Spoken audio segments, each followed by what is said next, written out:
Hello everyone, good evening. I am Aanya, welcome to my video.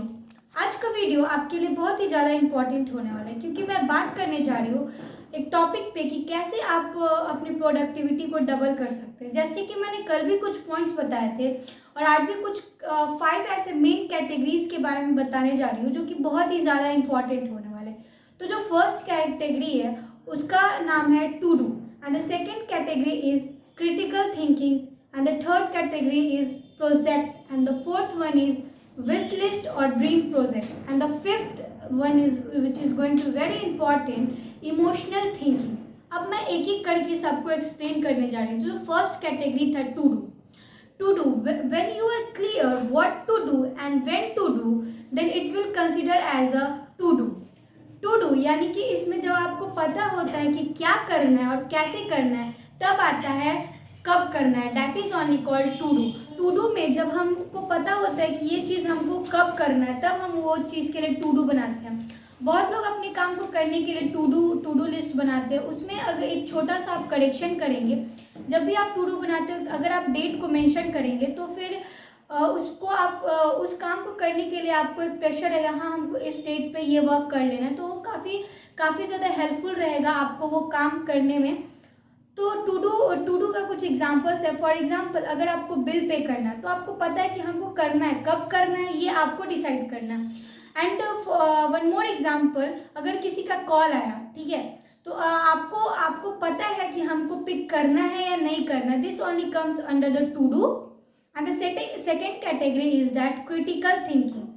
No physical action, only mental action takes place in this. इसमें क्या होता है कि बस हम अपने ब्रेन से सोचने का काम करते हैं, कोई भी फिजिकल एक्शन वहाँ पे प्लेस नहीं होता है। फॉर एग्जांपल, अगर हम डिसीजन मेकिंग कर रहे हैं तो यहाँ पे बस हमारा ब्रेन का काम होता है, कोई भी एक्सटर्नल या फिजिकल एक्शन की ज़रूरत नहीं होती। For example, any kind of planning और any kind of decision making जहाँ पे बस हम अपने ब्रेन का यूज़ करते हुए we only think, we don't apply any of the physical action, is only called as critical thinking. And the third category is that project working with an intent to achieve a specific outcome. यहाँ पे क्या होता है, अगर आप किसी भी काम को करने के लिए अगर आपका कोई एक इंटेंट है, कोई भी एक आपका इंटेंशन है, तो काम बहुत ही जल्दी और बहुत आसानी से हो जाएगा। For example, if you want to score first in exam, तो आपको पता है कि आपका एक इंटेंशन है कि हाँ हम। And the second point is that if someone wants to increase their business sales, तो उनको पता है कि उनका एक इंटेंशन पता है कि उनको अपना बिजनेस सेल्स बढ़ाना है, तो फिर वो यही पॉइंट जो है वो सेकेंड कैटेगरी यानी प्रोजेक्ट में आता है। जब आपको पता है कि वो काम करने का इंटेंशन, आपको उसके पीछे का रीज़न क्या है, so this comes under the second category, that is project. And the fourth category is that dream project or wish list. And the third category is that project working with an intent to achieve a specific outcome. इसमें क्या होता है कि अगर आपको किसी भी काम को करने के लिए अगर आपका इंटेंशन पता होता है तो वो काम बहुत ही जल्दी हो जाएगा। For example, if someone wants to score first in their exam, तो उनको पता है, उनका इंटेंशन पता है कि उनको फर्स्ट आना है एग्ज़ाम में, तो वो उसके लिए उस हिसाब से काम करेंगे। And the second example, if someone wants to increase their business sales, तो उनको उनका इंटेंट पता है कि क्या है। तो ये जो थर्ड कैटेगरी है प्रोजेक्ट की, बहुत ही ज़्यादा इम्पॉर्टेंट है हमारे लाइफ में, क्योंकि जब भी हम लोग कुछ चीज़ अगर प्लान करते हैं तो we should be categorise as a third category, that is project. हम कुछ भी एक इंटेंट रखते हैं और उस हिसाब से हम अपना आगे का चीज़ करते हैं। And the fourth category is dream project और विश लिस्ट। ड्रीम प्रोजेक्ट और विश लिस्ट का मतलब ये है कि आप अभी वो चीज़ नहीं करना चाहते, बट इन फ्यूचर और कभी बाद में आप वो चीज़ करना चाहते हैं। someday project not committed right now but is called dream project or wish list. अभी नहीं करना चाहते आप, लेकिन वो चीज़ बाद में करना चाहते हैं। For example, if someone wants to buy luxury car, so they don't want to buy right now. If they want to buy right now, that will come to the project.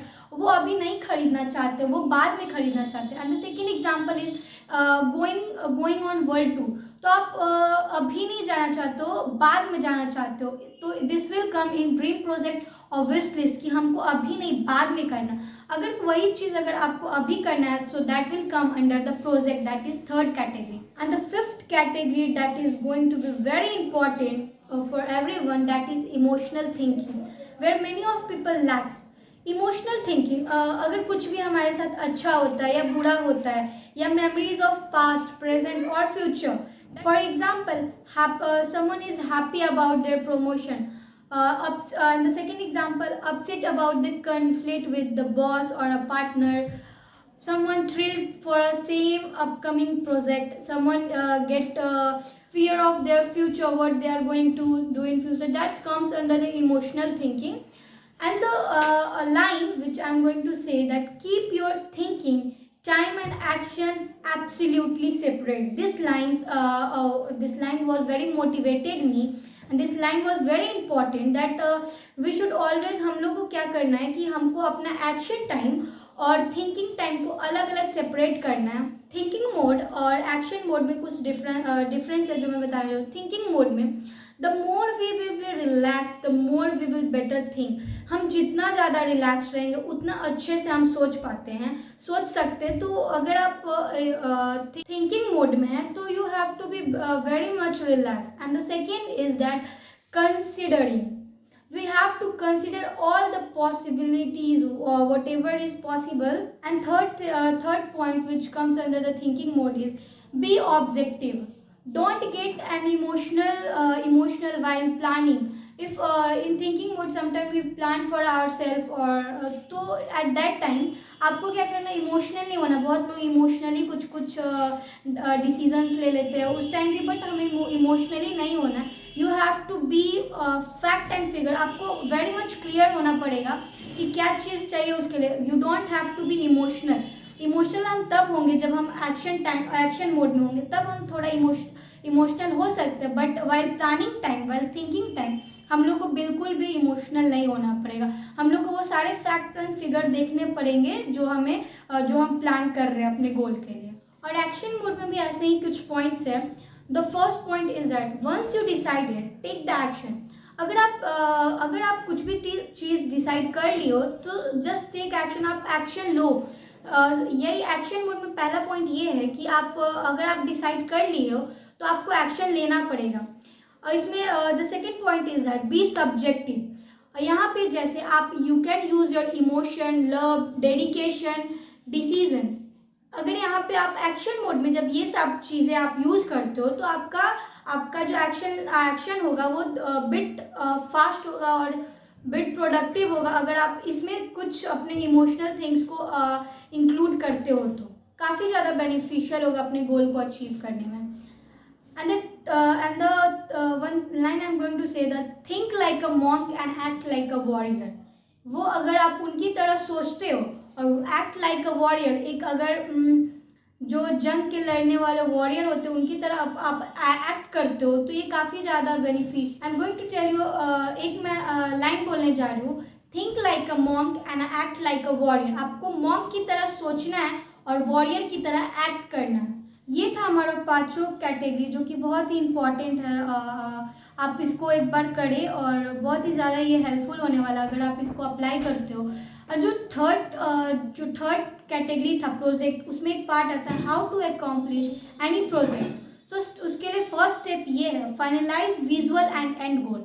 इसके लिए अपना जैसे भी हम कुछ भी अगर आपका प्रोजेक्ट है उसको आप करने जा रहे हो तो उसका एक एंड लाइन, डेडलाइन बनाओ। लाइक फॉर एग्जांपल, अगर आपका कुछ प्रोजेक्ट है कि you want to be a very good teacher, तो आपका विजुअल एंड गोल जो होगा वो होगा कि हाँ हम बहुत अच्छे टीचर बन चुके हैं, मेरे द्वारा पढ़ाए हुए बच्चे अच्छे अच्छे मुकाम पे पहुंच चुके।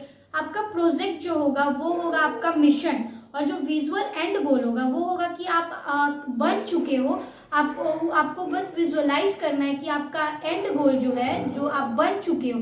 तो प्रोजेक्ट जो होगा जो आपका मिशन होगा, और विजुअल एंड गोल जो होगा वो आपका जो आप बन चुके हो वो होगा। अगर आप प्रोजेक्ट बना रहे हो तो फिर जो आप वर्ड्स यूज़ करने वाले हो बहुत सिंपल होना चाहिए और बहुत ईजिली विजुअलाइज हो जाए, even a kid can understand, इतना ज़्यादा ईजिली होना चाहिए। और जो आपका मिशन होगा जो आपका प्रोजेक्ट होगा वो या बहुत ही ज़्यादा सिंपल वर्ड्स में होना चाहिए और वो हो गया है, ऐसा आपको यू हैव टू विजुअलाइज कि वो काम हो गया है।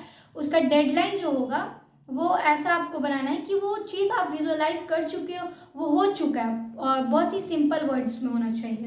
तो ये प्रोजेक्ट बनाते वक्त आप ये कुछ पॉइंट्स है जो आप ध्यान में रख सकते हो। और एक लास्ट पॉइंट है जो कि बहुत ही ज़्यादा इम्पोर्टेंट है। सबके लिए सक्सेस अलग अलग पॉइंट पे होता है, बट कुछ एक फार्मूला है, फार्मूला फॉर सक्सेस, और वो है success equal to intention plus integrity. इसका मतलब ये है कि सक्सेस पाने के लिए आपका क्या इंटेंशन और क्या इंटेलिजिटी है। इंटेंशन यानी कि what you want and why you want that things, और इंटेग्रिटी का मतलब ये है what I think, what I से, व्हाट आई डू। जो मैं सोचता हूँ वो मैं करता हूँ और वही मैं बोलता भी हूँ। तो इस success equal to intention plus integrity.